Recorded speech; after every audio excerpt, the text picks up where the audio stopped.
ពាក្យពុកធ្ងន់ជាងលោកាពុកជាអ្នកផ្ដល់សំខាគ្មានអ្នកណាស្មើពុកខ្ញុំឡើយ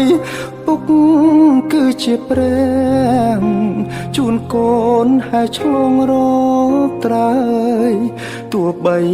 នឿយហត់ក៏ដោយពុកនៅឆ្លើយញញឹមជានិច្ចពុកជាអ្នកក្រត្រតរួចចិញ្ចឹមកូន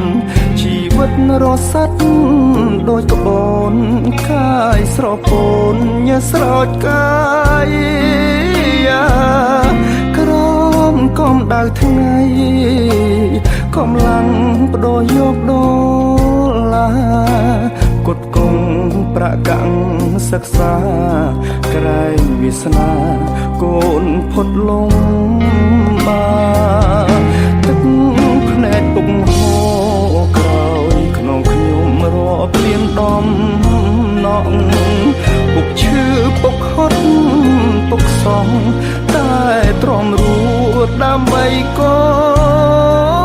នថ្លៃពុកមានជីវិតតែដូចទាស្គរផែនដី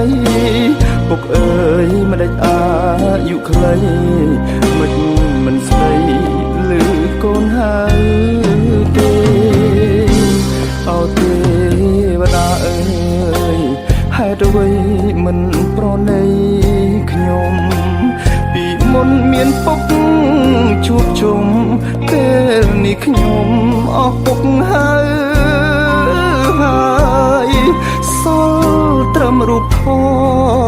តកូនសួរពុកលែងតបឆ្លើយជីវិតកូនរួបាត់ត្រើយអោព្រះអើយដាក់ទូខ្ញុំម្លេះ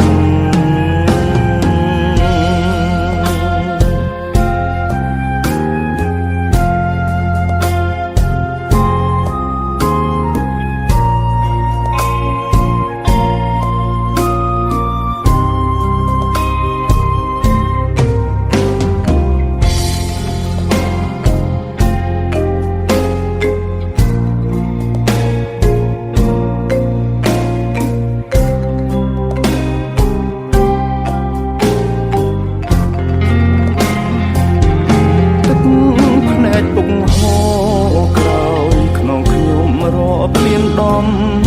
ណក់ពុកឈឺពុកហត់ពុកសងតែទ្រាំរួចដើម្បីកូនថ្លៃពុកមានជីវិត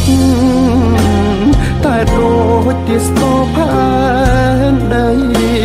ពុកអើយមិនដេចអាយុខ្លីមិនស្ដីឮកូនហើយទេអោទេវតាអើយហេតុអ្វីមិនប្រណីខ្ញុំពីមុនមានពុកជួបជុំពេលនេះខ្ញុំអស់ពុកហើយសល់ត្រឹមរូបថតកូនសួរពុកលែងតបឆ្លើយជីវិតកូនរួបាត់ត្រើយអោព្រះអើយដាក់ទូខ្ញុំ